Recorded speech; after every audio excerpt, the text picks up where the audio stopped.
speakers from the opposition benches have indulged in a continuous Nehru Bhajan from morning.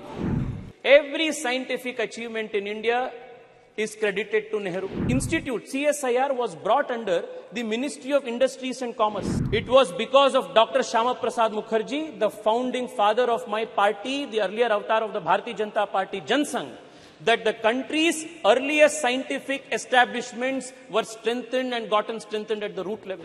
But today, Arcot Ramaswamy's name is not mentioned. Dr. Syama Mookerjee's name is not mentioned. The cosmos of the Congress party starts with Nehru and ends with Rahul Gandhi. Madam, I wanted to keep my speech as apolitical as possible. I wanted to keep my speech as academic as possible. But the speakers from the opposition benches have indulged in a continuous Nehru Bhajan from morning, instead of doing a bhajan of ISRO and ISRO scientists.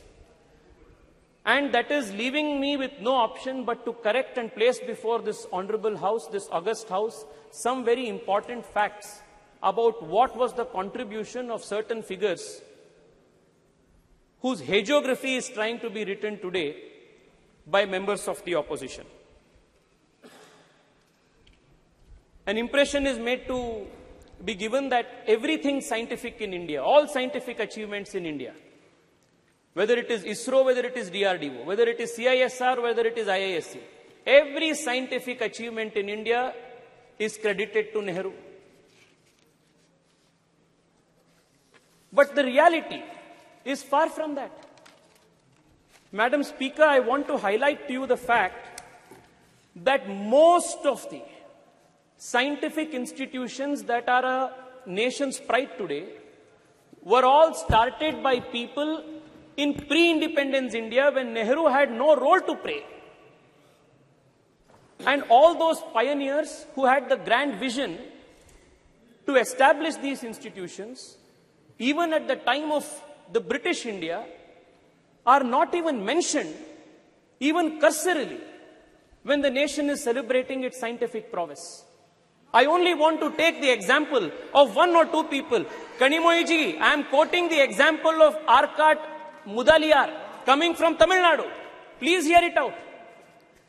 In 1940, 1942, when India was not independent, Arcot Ramaswamy Mudaliar, he envisioned an institution by the name Council of Scientific and Industrial Research in India and established it from 1943 to 1942 with the help of Shanti Swarup Bhatnagar.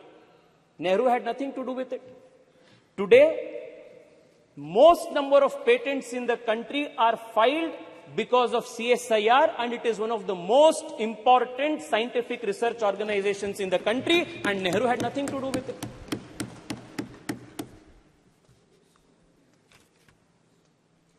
Let me tell you what role Nehru played immediately after independence when the institute, CSIR, was brought under the Ministry of Industries and Commerce. In one of the meetings, at the very beginning of the CSIR after independence, Pandit Nehru says, the members of the governing body will appreciate that it is difficult for me to devote much time to many aspects of the work of the council. For the present everyday work, Dr. Syama Mookerjee will, however, look after the council. It was because of Dr. Syama Mookerjee, the founding father of my party, the earlier avatar of the Bharatiya Janata Party, Sangh, that the country's earliest scientific establishments were strengthened and gotten strengthened at the root level. Dr. Syama Mookerjee, as the Minister of Industries and Commerce, set up the National Physical Laboratory, National Chemical Laboratory, National Metallurgical Laboratory, Fuel Research Institute, Ceramic Research Institute, Central Leather Institute, Central Electrochemical Institute. All of these institutions were started, strengthened, and supported by Dr. Syama Mookerjee. But today, Arcot Ramaswamy's name is not mentioned, Dr. Syama Mookerjee's name is not mentioned, Shanti Swarup Bhatnagar's name is not mentioned. Morning till now I have been seeing it's only Nehru Bhajan that is going on. The cosmos of the Congress party starts with Nehru and ends with Rahul Gandhi. It is unfortunate